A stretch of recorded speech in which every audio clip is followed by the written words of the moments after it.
আপনারা আমরা দেখতেছেন আমি কখনো ড্রেন পরিষ্কার করতেছি, কখনো এলাকার মধ্যে যে ময়লার ভাগারগুলো জমেছিল সেগুলো পরিষ্কার করার চেষ্টা করতেছি। এবং সত্যিকার অর্থেই আমি আসলে একটা পরিচ্ছন্ন শহর, একটা সুস্থ নগরের জন্য কাজ করার চেষ্টা করতেছি। এখন অনেকের মধ্যে এইটা প্রশ্ন উঠতে পারে যে ওনার আসলে খাওয়া দাওয়া কোনো কাজ নাই, ওনা গিয়ে হচ্ছে যে ময়লা পরিষ্কার করতেছে এই শহরের মধ্যে এত সংকট। একদম স্পষ্ট বলতেছি যে একটু খেয়াল করলে আমরা দেখব যে ময়লার ভাগারগুলোরে সেন্টার করে মাদকের ব্যবসা হচ্ছে, এই ময়লার ভাগারগুলোকে সেন্টার করে ছিনতাই হচ্ছে, এই ময়লার ভাগারগুলোকে সেন্টার করে ইফটিজিং হচ্ছে, এই ময়লার ভাগারগুলোকে কেন্দ্র করে সকল ধরনের সন্ত্রাসী কার্যক্রমগুলো চলতেছে। ফলে আলাপটা আমি ঠিক এই জায়গায় করতে চাই, কাজটা ঠিক এই জায়গা থেকেই আসলে করাটা দরকার। এবং এই জন্যই আমি সব কিছু বাদ দিয়ে আসলে ময়লা পরিষ্কার করার দিকে নামছি।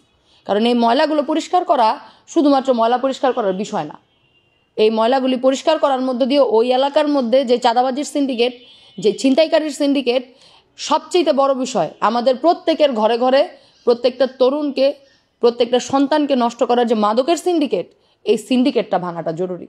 এবং ভাঙার জন্যই এই উদ্যোগ। যে ধরেন ময়লার ভাগারগুলো জমতেছে, এটা নিয়ে এলাকাবাসীর নানান ধরনের রাগ ক্ষোভ, এলাকাবাসীর অনেক ধরনের সংকট, এটা কেন জমতেছে এটা নিয়ে তার প্রতিদিন কথা যে এই ময়লাগুলো পরিষ্কার করলে তারা শান্তি পায়। আবার যখন কর্তৃপক্ষর দিকে আমরা যাইতেছি, কর্তৃপক্ষও বলতেছে যে তারা একটা সুস্থ, একটা পরিচ্ছন্ন নগরী করতে চাইতেছে, তারা এই ময়লা ভাগারগুলো অপসারণ করতে চাইতেছে, তারা খুব বাহবা করতেছে। তাহলে দুই পক্ষই যখন চায়, তাহলে পুরো এলাকাটা, পুরো শহরটা একটা ময়লার ভাগার আসলে কেমনে হয়? আপনারা একটু খেয়াল করবেন যে যেই জায়গাগুলোতে প্রত্যেকেই নিজের অঞ্চলে, নিজের বাড়ির পাশে, এলাকার পাশের মধ্যে, এলাকার মোড়ের মধ্যে যেই জায়গায় যেই ময়লার ভাগারগুলো আছে সেগুলো একটু লক্ষ্য করবেন। আপনারা দেখবেন যে ওই ময়লার ভাগারগুলোকে কেন্দ্র করে স্বাভাবিকভাবে ময়লার সামনে দিয়ে আমাদের যাইতে ইচ্ছা করে না, আমরা নাক বন্ধ করে যাই এবং চেষ্টা করি যে ওই রাস্তাটা বাদ দিয়ে আমরা অন্য কোনো রাস্তা দিয়ে যেন হাঁটতে পারি।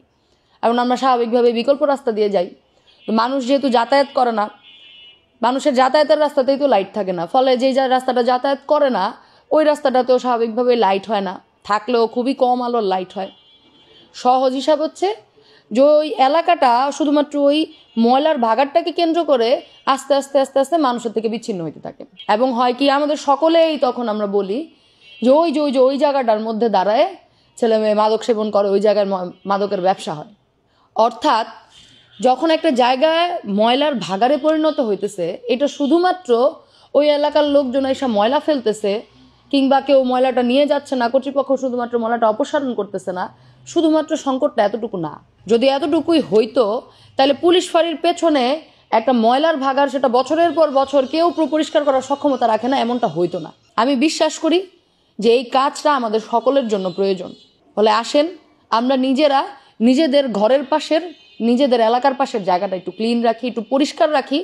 এবং যেই মায়েরা আমরা সার্বক্ষণিক চিন্তায় থাকি যে আমার সন্তানটা বোধহয় মাদকাসক্ত হইল, ওই মায়েরা নিজের ময়লার ওই পলিথিনটা ফেলার আগে দুইবার ভাবেন এই রাস্তাটার মধ্যে দাঁড়াই আপনার ছেলের জন্য মাদকের যোগানটা হয়। ফলে আমরা যদি চেষ্টা করি, প্রত্যেকটা এলাকার লোকজন যদি আমরা একসাথে হাতটা ধরে দাঁড়ায় থাকি যে আমার এলাকায় আমি কোনো ভাগার হইতে দিব না, আমার এলাকায় কোনো রাস্তা লাইট ছাড়া থাকবে না, আমার এলাকায় আমি অন্য কিছু করতে দিব না, তাইলে আসলে নিজের এলাকার নিরাপত্তাটা নিজেরা নিশ্চিত করা সম্ভব।